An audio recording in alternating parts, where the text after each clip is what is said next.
Picture this. You're sitting across from someone you love. Maybe it's in a dimly lit restaurant. Maybe it's on your couch at 2 a.m. Maybe it's just you alone with the memory of someone who mattered. You reach for connection.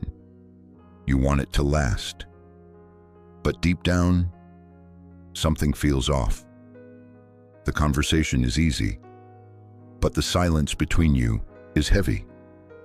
You tell yourself, this is love. But is it? Or are you just clinging to a story society has handed you, one that says love is just a feeling, a spark, something you fall into if you're lucky? What if that story is broken? What if the reason your relationships keep falling apart, why you feel unseen, unfulfilled, or stuck in shallow patterns, has nothing to do with your worth and everything to do with a missing blueprint?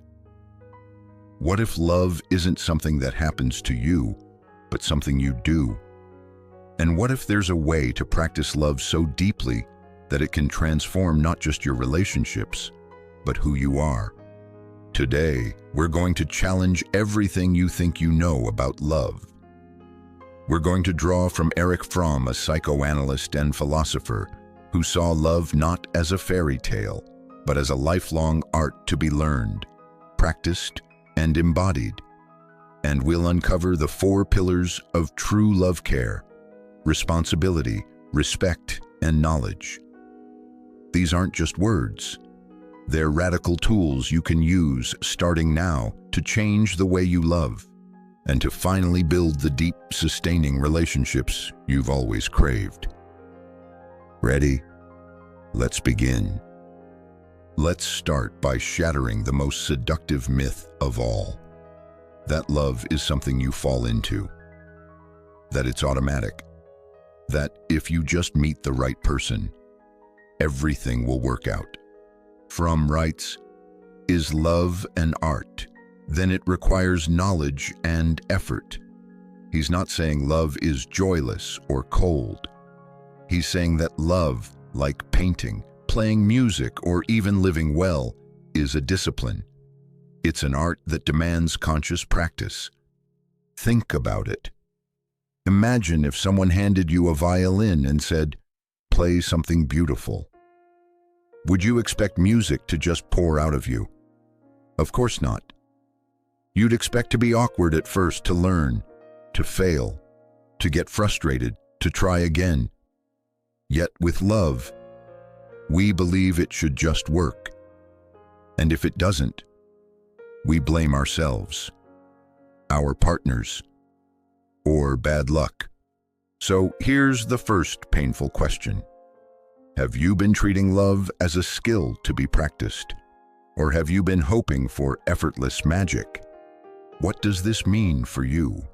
It means that feeling empty or lost in love isn't a personal failure, it's a call to learn. It means you can actually get better at loving, just as you can get better at playing an instrument or living with purpose. So ask yourself, are you willing to become a student of love? Let's dig deeper. The first pillar is care. Fromm writes, "Love is the active concern for the life and the growth of that which we love." Notice those words. Active concern. Love isn't passive. It's not just butterflies, desire, or comfort. It's showing up consistently, imperfectly, but with intention. Think of a gardener tending a plant. They water it, protect it from harsh winds. Notice when it droops. They don't just admire its flowers, they nurture its roots, even when it's not in bloom. How does this land for you? When you say, "I love you," do your actions reflect active care? Or do you wait to receive care before giving it? Real care means attuning to the needs of the other without losing yourself, but also without retreating when it gets uncomfortable. So what does this mean for your life? It means you can ask, how am I tending to the people I say I love? Am I noticing their struggles, their growth, their pain? Or am I just showing up when it's easy? Or when I want something in return?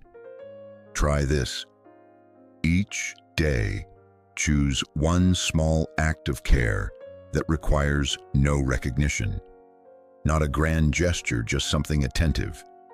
Then notice how it changes not only your relationship, but your own sense of purpose. Next comes responsibility. This doesn't mean duty in the oppressive sense, not obligation, but responsibility, the ability to respond. Fromm says, love is a response to the needs of another human being. It's about seeing someone, not as an object to fulfill your needs, but as a real, vulnerable, ever-changing person. Let's get concrete. Imagine a friend confides in you about their anxiety. Do you leap to fix it, change the subject, or shrink away because you feel helpless? Or do you sit with them, listen deeply, and say, I hear you. I'm here with you, even if I don't have all the answers.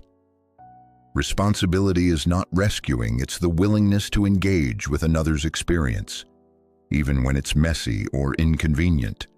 So why does this matter for you? Because too often relationships break down when we withdraw from this responsibility or when we try to control rather than accompany. Ask yourself, when the people I love are in pain, do I run away, rush to fix, or am I present enough to simply respond?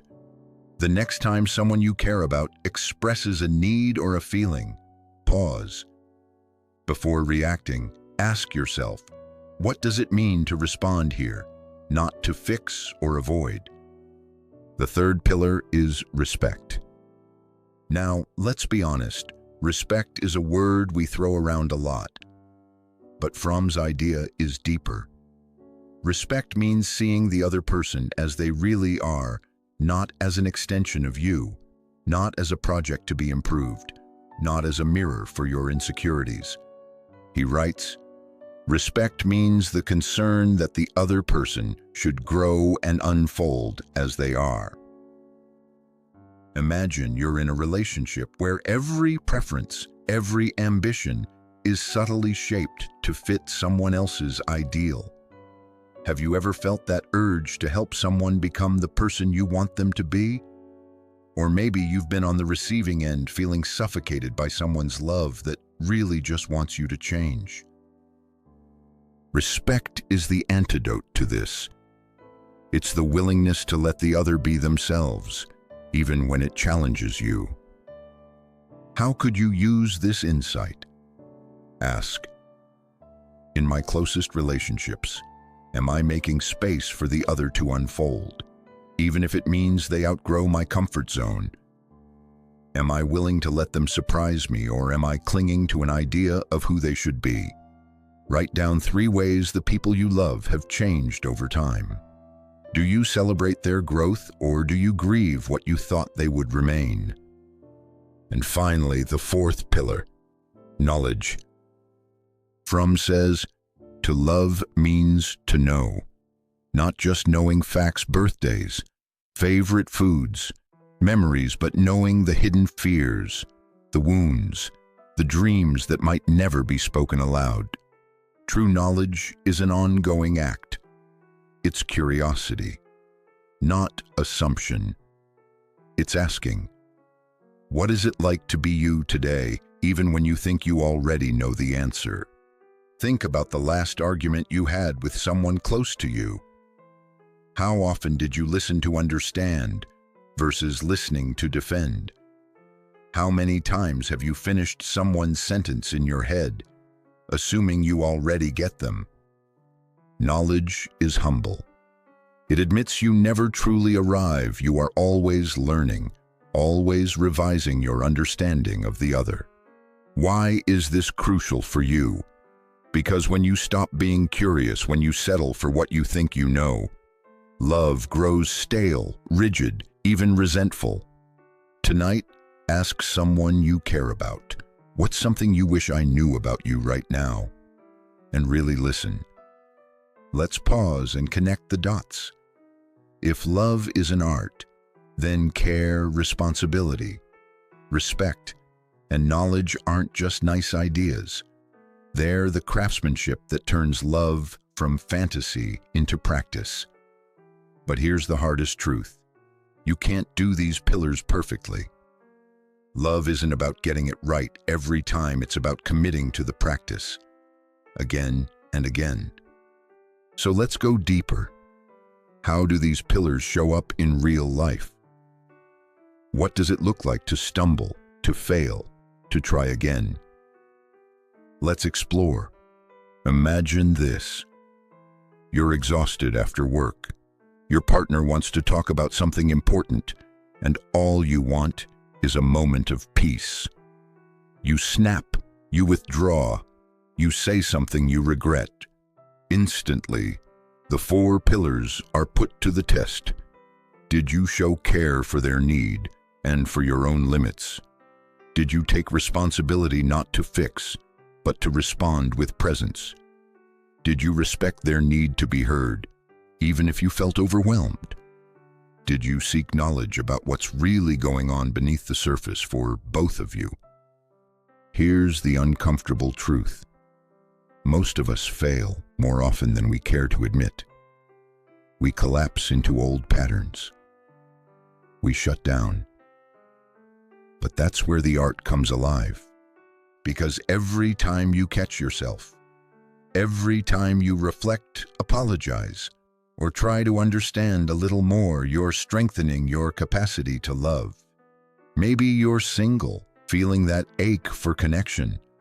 Or maybe you're in a long-term relationship that feels stagnant. Or maybe you're recovering from heartbreak, wondering if you're even capable of loving right. What if the real practice starts in these moments of imperfection, of struggle, of raw honesty?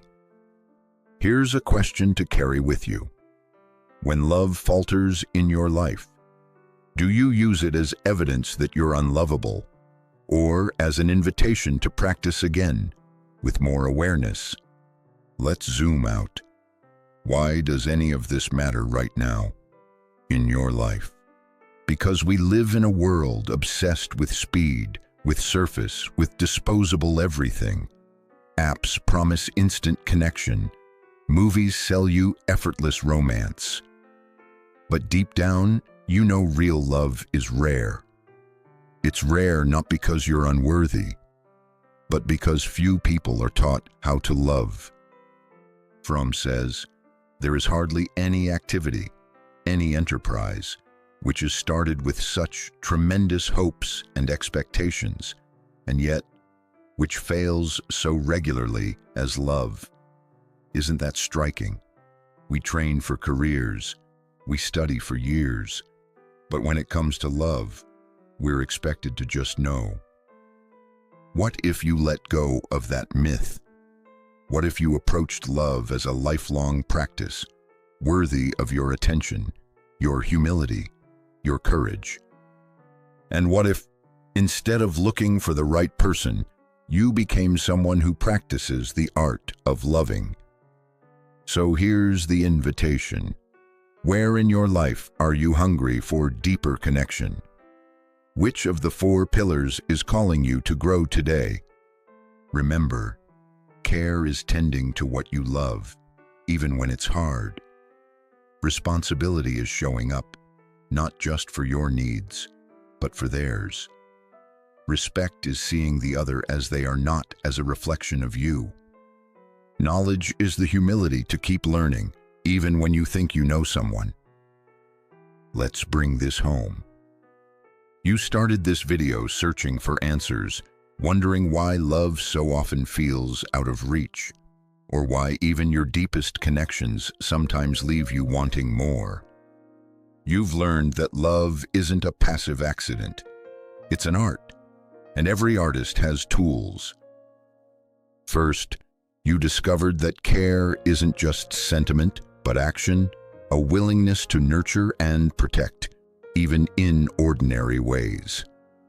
Second, you explored responsibility not as burdensome duty, but as the powerful freedom to respond to another's real needs. Third, you uncovered the true meaning of respect, giving those you love the space and courage to become fully themselves. And finally, you embraced knowledge, the ongoing, humble pursuit of truly knowing and being known. You can practice love. You can become more skillful, more open, more capable of building real connection, no matter your past, your wounds, or your doubts. So here's your challenge. This week, choose one pillar: care, responsibility, respect, or knowledge, and set a small, concrete intention to practice it. Maybe it's listening without interrupting. Maybe it's letting someone you love surprise you. Maybe it's asking a new question, or showing up in a way you never have before. And then, reflect. How does this change your experience, not just of others, but of yourself? You are not broken. You are learning. And the more you practice, the more love becomes not just something you find, but something you become. You have the power to turn even the smallest acts of connection into a living work of art. Share in the comments. Which pillar resonates most with you? What's one way you'll practice it this week? Let's build a community of mindful lovers, people committed to the real art of loving.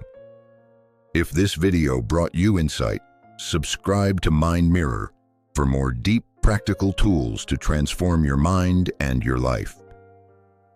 And if you're ready for the next step, check out our upcoming video. Why Real Freedom Means Facing Your Shadow, Young and the Path to Wholeness. It's a journey into the depths of self-understanding you don't want to miss. Until then, keep practicing the art of loving. The world is desperate for it. The ideas explored in this video are for philosophical and psychological exploration and are not intended as professional advice. Viewers are encouraged to engage in their own critical thinking and further research, and to consult with qualified professionals for personal concerns.